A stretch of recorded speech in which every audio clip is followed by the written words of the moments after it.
Storygram Network. Hosting for this podcast is generously provided by Transistor at transistor.fm. Hi, my name is Laurelee, and this is It's Not About Food. So it's not about food, and it's not about weight. What is it about? Everything else, because it's never ever about food or weight, never ever, not even one time, not ever, ever, ever.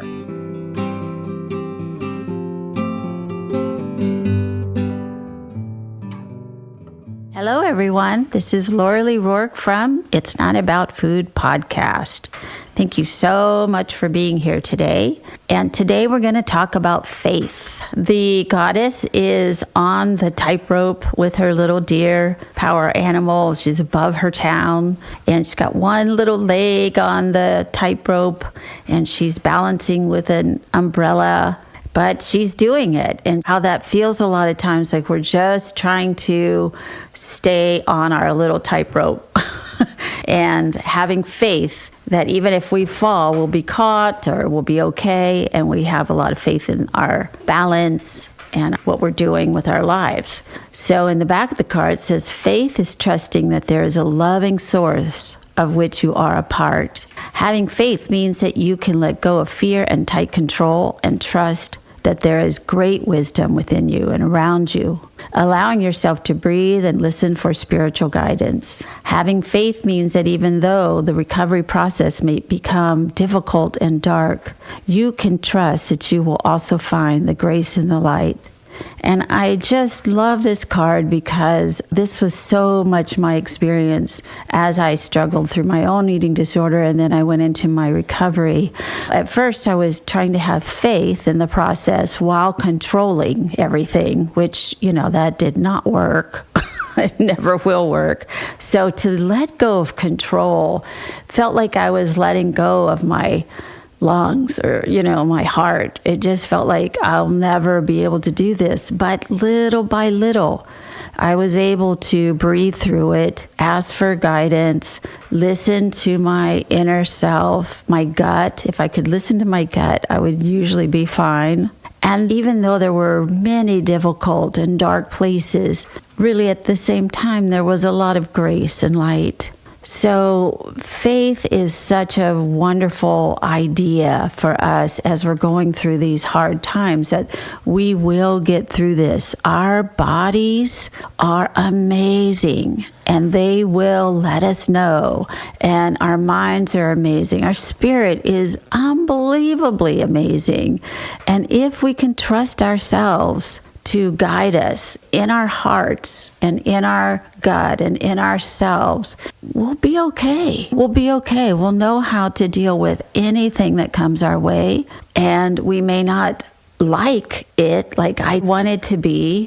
My goal when I went into recovery, when I wanted to be extremely thin and eat everything I wanted to, and to have a lot of money and go all the way around the world. Well, I had to narrow that down to what recovery meant to me. And the main thing I got is that I wanted recovery to be that I didn't hate my body or myself so much anymore.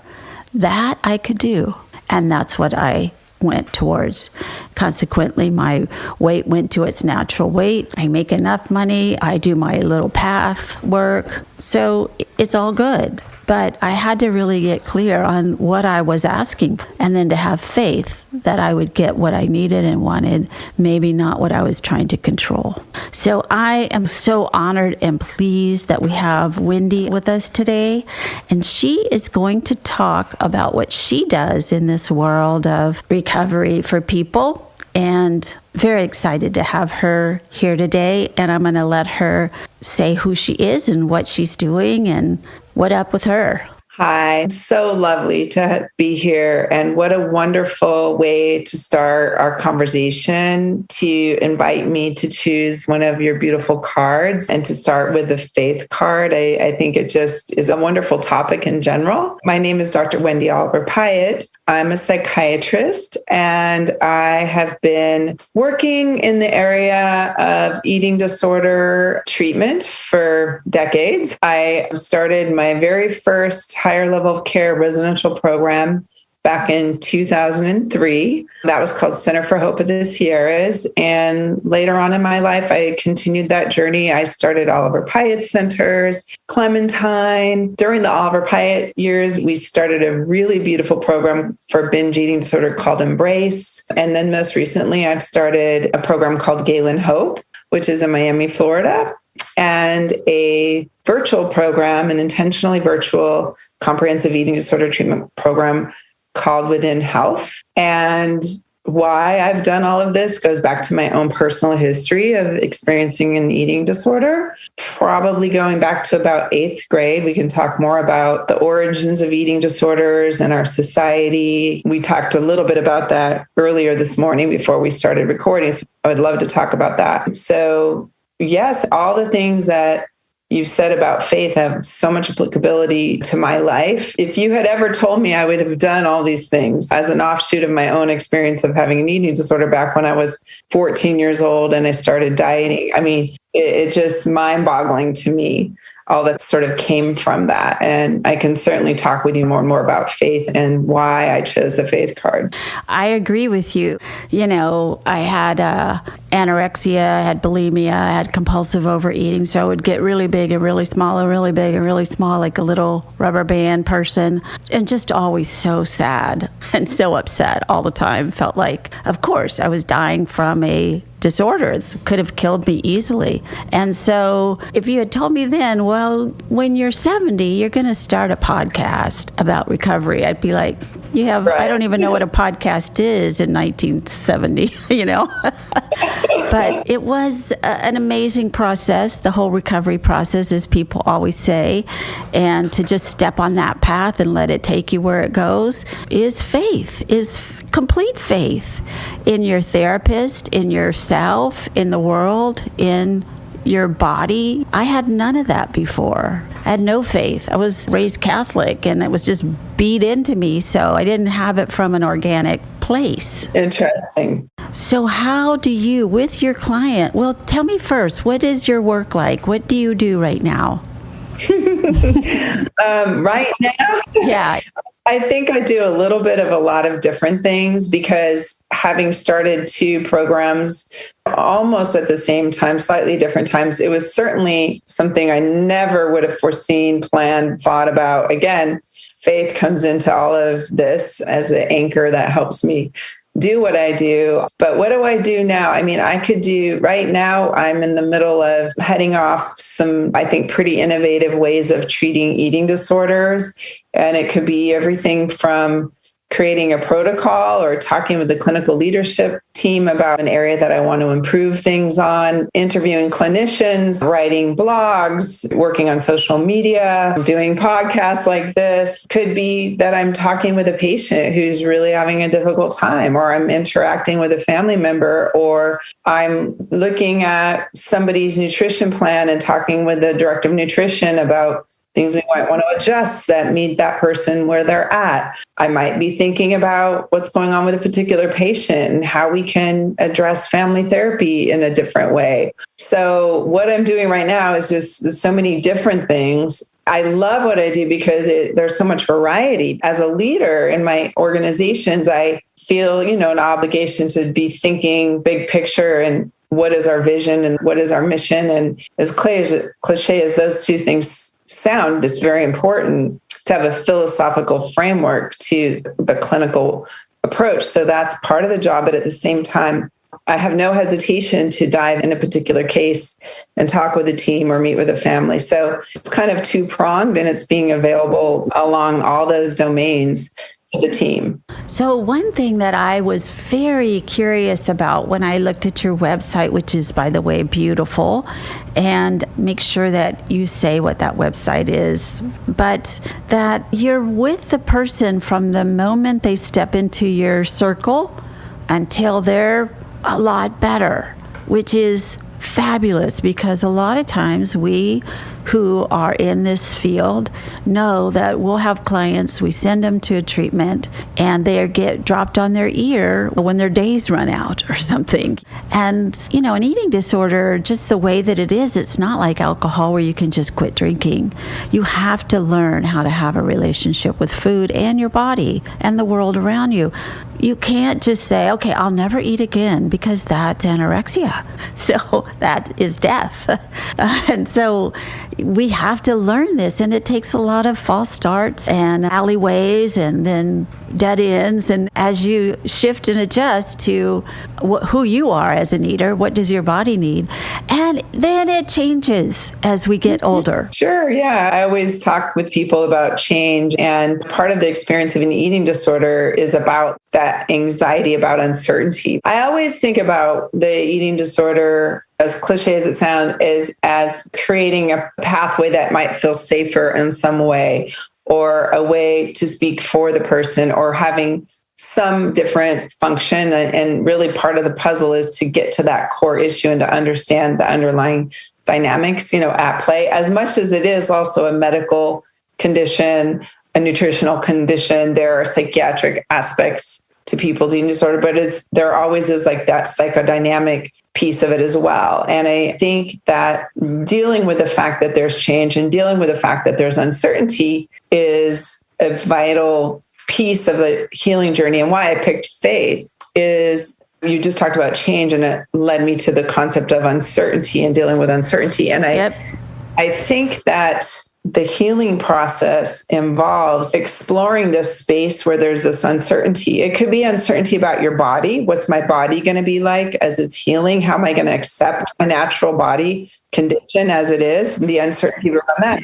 And it could be uncertainty about life, right? How do I take the next steps of like my developmental and growth process? And how do I deal with the uncertainty around that? So I think that faith is one of the there's sort of two, I think, main components of the healing process that kind of counteract that issue around uncertainty. So faith is one of the very most important healing components to help us manage uncertainty. So we have uncertainty over here. What's going to happen? Am I going to be okay? How's my body going to be? How's life going to be? How are my relationships going to be? Who's going to be in my life? What can I hang on to? Who's going to be there for me? How do I create security? How do I create a safe place for myself in this world? How do I feel containment and peace in my life, in my body, in my relationship with food? Well, faith is an antidote for uncertainty. It's a very important component. The other piece, the other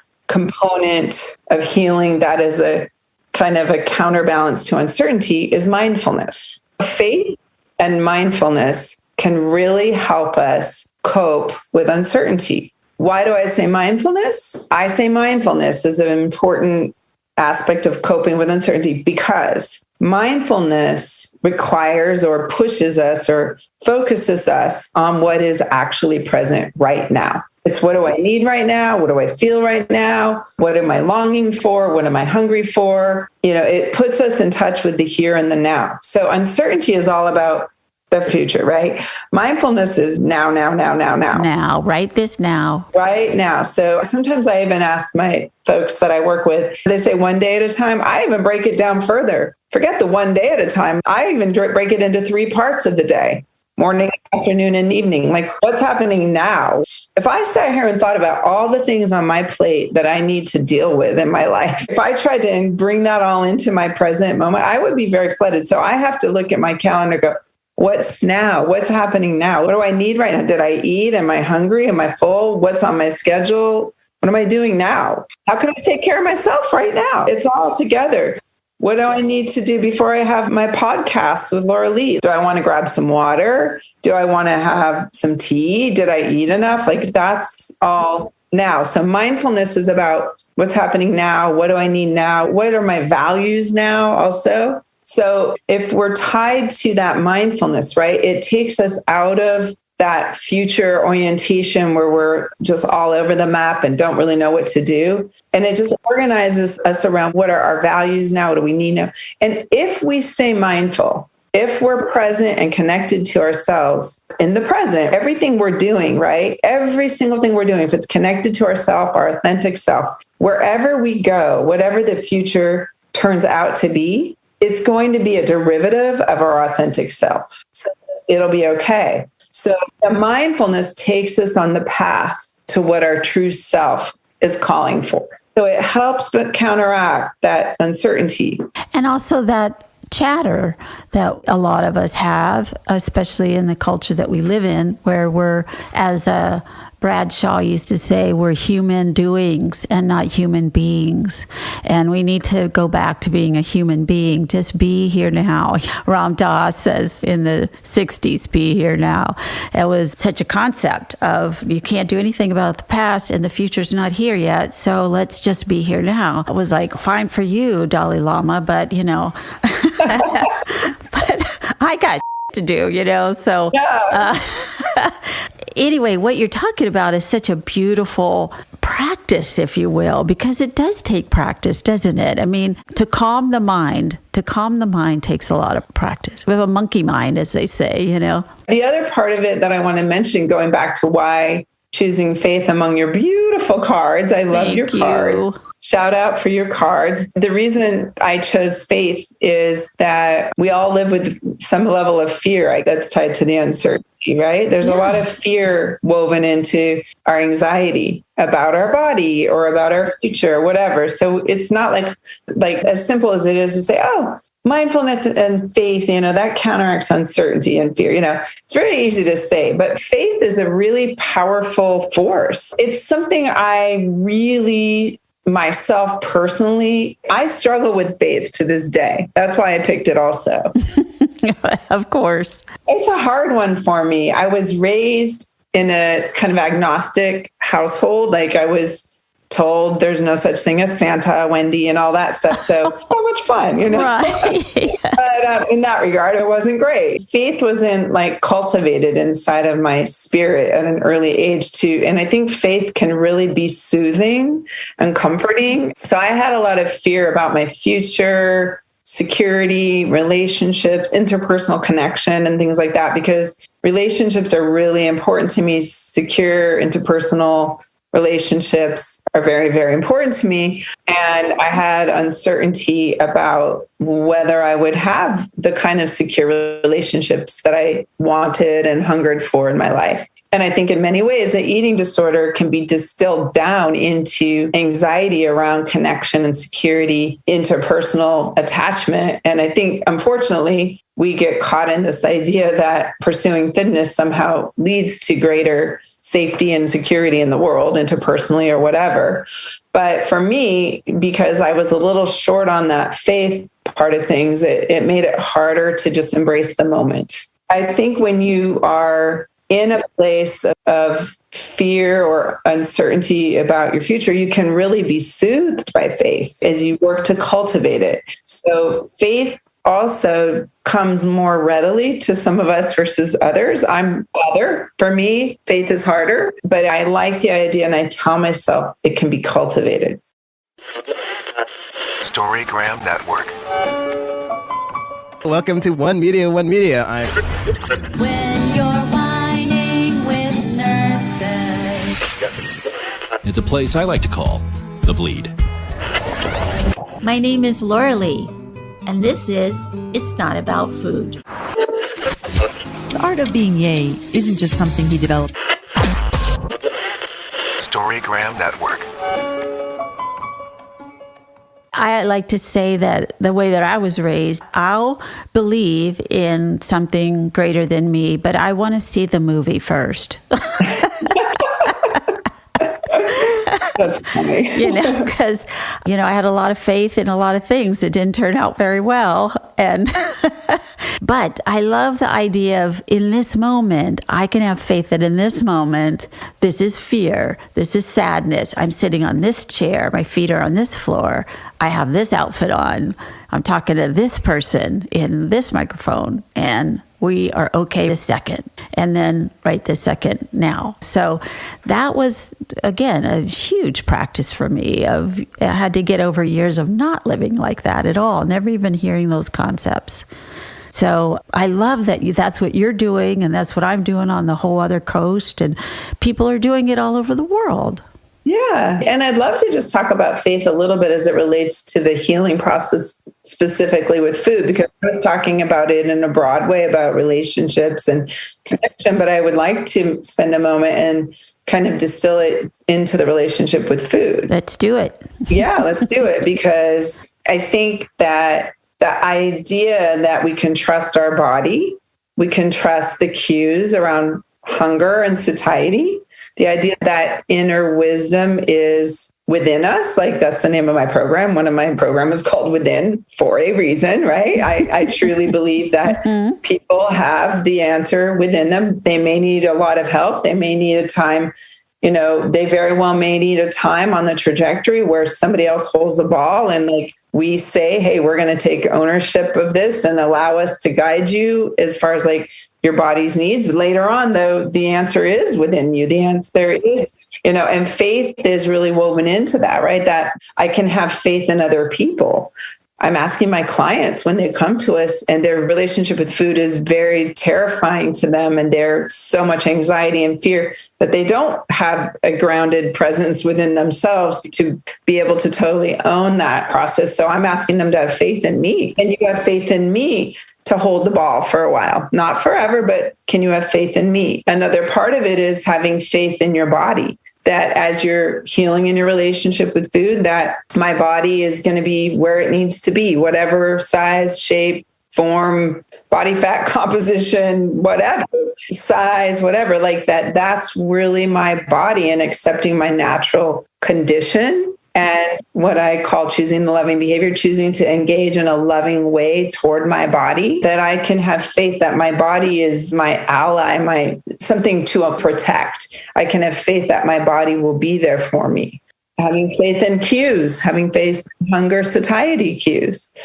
Well, it's like going back to the picture of the tightrope. We have faith that we can do this, and we have faith that the rope will hold us up. So we have faith in both things. So it's not just it's we. We can get through this. And I have more resources now than I did as a child. I have more resources than I did when I was struggling.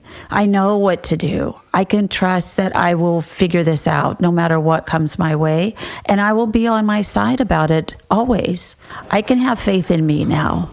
You mentioned the we, and that's another thing that I'll just mention is that with both of my programs, with the Galen Hope program in Miami, and which is an in-person program, and then within Health, my virtual program, in both cases, the we is very important. The we of this is important. I use the term in both my programs, care partner, because rather than a recovery coach, I'm your partner. We're your partners. We are partners. And one of the fundamental shifts that I am reaching for in my new versions of treatment now, I've done this for a long time and I've been through, many processes with my programs and my patients and literally thousands of patients, which I'm so blessed to work with. And the thing that I'm really emphasizing now, again, is the concept of partnership. And also the point that it's not just about somebody coming to me and landing in my space and working around my parameters and my physical location and my treatment within a program or a center or a virtual program. It's also about where are you in your life and what's in your life. So I integrate now a high level of integrative services into my treatment so that it's not just like you're in treatment, then you're out of treatment. You're in our world, then you're in your world. Our world is going into your world with you. So that there is a step between being in a program and being out in your life. And we're in that place with you. So whether you step down maybe from a higher level of care and now you're at your home, we want to be there with you in your home in the within program. Or if you come to my program in Miami, before you leave the program, before you step down, I make a real point that our care partners and our team need to work with you and make sure that you're really integrated into something meaningful in your life away from treatment. So treatment needs to be focused towards the providers and toward the treatment settings, but also before you sort of are out of treatment, we need to be really integrated with you into your life and be there and support you. And that's when you said the word we, helping people with that the transitions between these different environments is very important. So that's something that's a big, I guess, thing that I'm focused on now in the creation of my 2 programs that I've started during the pandemic, which took a lot of faith, I'll say. I would say so. How grateful I am that there are people in the world that are going through the whole process with people, start to finish. When you step on this path, I'm going to be with you. Sometimes I'm going to hold your hand or have my arm around you, and sometimes I'm going to walk next to you, and sometimes I'll be a phone call away, but I will be here with you. We will be here with you, which is a beautiful thing to give to somebody who is face down in the food or just crying on their scale in the morning, whatever it is. The amount of such grief I had about my eating disorder and my body, I felt very alone. And so to know that you're out there and you're helping people not to go through that dark night of the soul alone, which we all have to do, but that there is help, is all the difference in the world. When I first realized that I had an issue with this, there was not even a word for bulimia or anorexia. So yeah. I was like the Romans and the vomitorium. And then years later, Laurelee, that nobody else did this. I really didn't think anybody else did it. Well, I thought I was just trying to be my best. I was under the mandate of pursuing a body size and shape that denied biological reality and biological needs. So I had some crazy ideas of what my body would weigh or look like or whatever. And I really just thought that's what I should do. And I found they had different, whether it's like some height weight charts or whatever, you see these things and you think, oh, that's what I should weigh, or that's how the size. And I mean, my God, like I was making myself absolutely depleted, but I was so, misguided and misinformed. And again, I just thought I was doing my best, trying to be my best. And I think the grocery store aisle says it all in our society, right? Yes.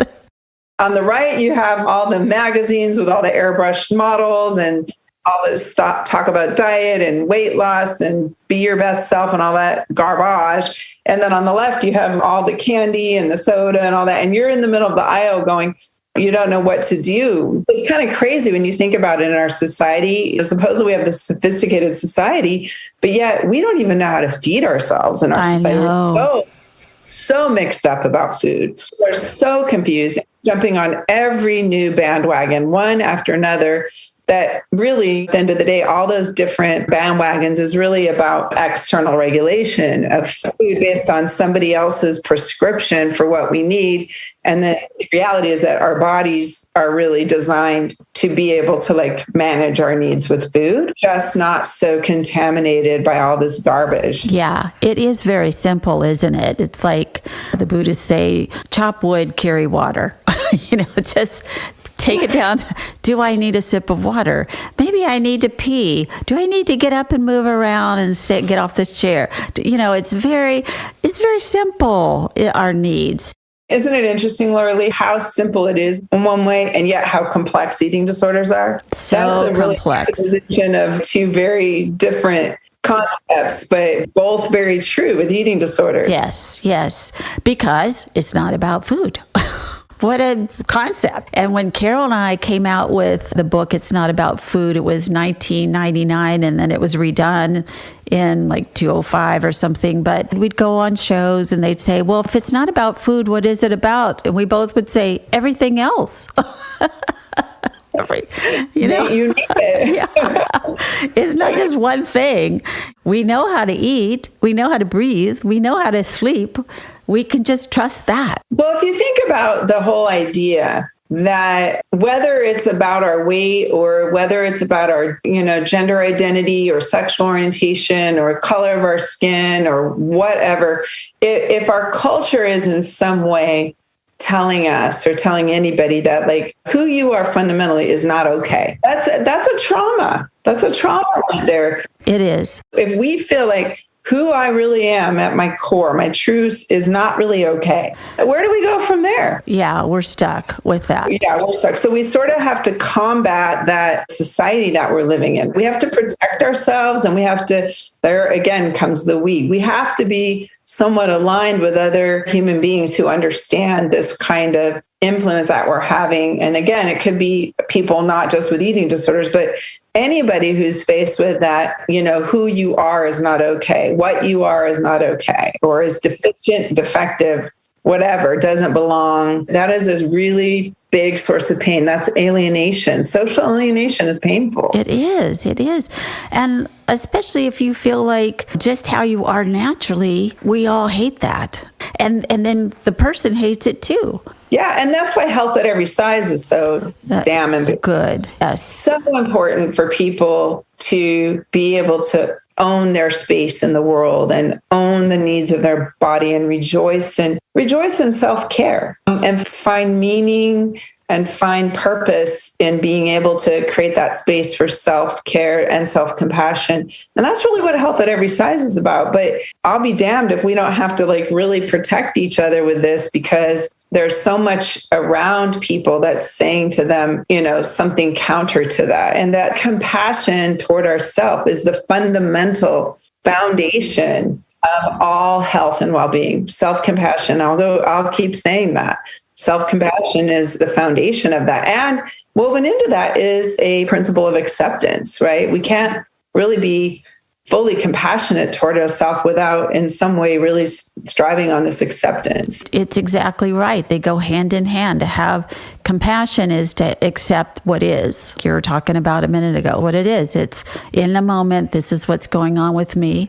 And where do I move from here? And how can I stay with myself and support myself as I go through that, and what do I need in order to do that is way different than I'll just stop eating all sugar and wheat. That's like, oh my God, But anyway, so I am very grateful you are in the world doing this work. And before we go, I'm wondering if you would read this last piece, the today. Today, I will have faith that I am being held with the greatest love, reverence, wisdom, and respect. When I am fearful or controlling, I will breathe, let go, and be open to learning available to me through this experience. I think I need this tattooed on my forehead. I know, right? I'm going to carry it around with me all day. Good. Put it right by my heart. Yeah. That's the idea of the cards is there's 32 of them. You throw them in a bowl and take one every day. Just pick one out. And to me, Carol and I made these because we needed a touch tone every day, even doing this work for a long time. We're human too. We live in the society that we all live in. And would you please say your website once again? Oh, sure. So my websites are withinhealth.com. www.withinhealth.com.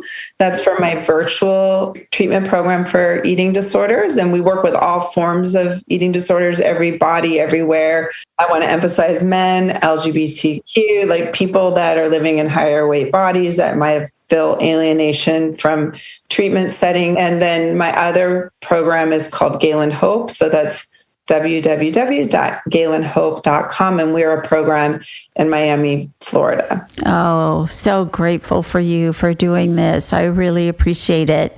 And you've got a little platform here. Is there anything that you want to just put out really quickly that you want to get out into the world? Oh, thank you so much. I just wanted to say to anybody listening who's struggling with an eating disorder is I think I'm going to go back to this concept of faith. And I love the card that you chose. And I want to wish for anybody struggling who might be listening that my wish for you today is to have faith and or to cultivate faith into your healing journey, and to know that full recovery from an eating disorder is possible when effective treatment is provided. I am living proof the possibility of recovery. I would have never imagined that it would be possible. I also want to say that recovery from an eating disorder does require the abandonment of the pursuit of thinness. And I'm sorry to say it because people maybe didn't want to hear it. So you can hear all the clicks all around the world. Maybe people are hanging up right blah, now. blah, blah, blah, blah. I'm done with her. Yeah. I don't always say what people want to hear, but I try to say what I believe. Yeah. And you cannot recover from an eating disorder trying to manipulate your weight. You have to let go of your eating disorder paradigm, and you have to grab onto the principles of mindful intuitive eating. You might need to grab onto other human beings who can help anchor you in your healing journey, because sometimes it's hard to figure that out on your own. So taking that step of grabbing onto another provider and having faith in that process. Again, I'll come back to faith. That's very important, but you can't actually get over an eating disorder when you're trying to force your body to deny biological reality. It doesn't happen that way. So I just wanted to put that out there that you can recover. You might need support, and you're going to have to at some point abandon the pursuit of thinness in order to do it. So I just wanted to be speaking that truth. You know, I've been a lot different sizes because of my eating disorder, but I will tell you that my most miserable was surely when I was at a lower weight. I assure your audience of that. Exactly. Well, you know, again, if we trust our bodies to tell us when we need to have a drink of water or go to sleep or walk around, or we can trust it to tell us when to eat. And so we can then trust it on what it wants to weigh.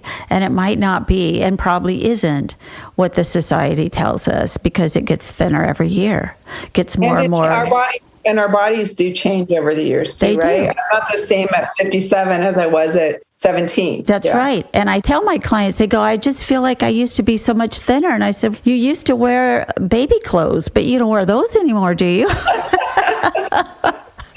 Exactly. I mean, we used to shop in the 5, department of the store. We don't do that anymore. You're a grown woman. It's okay. Yeah. And also, fat is not a horrible thing. It's not a horrible thing. It's just what it is. Thing. It's a part of our bodies, and it needs to be a part of our bodies. That's right. So, all right. Well, enough of that. You gave me an opportunity, so I said as much as I could about healing because I want to help as many people as possible. And it will, for sure. Thank you so much, and we'll sign off. Take care.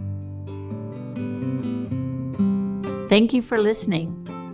And be sure and follow me on Patreon, Instagram, Twitter, Facebook, and itsnotaboutfood.com. Thanks.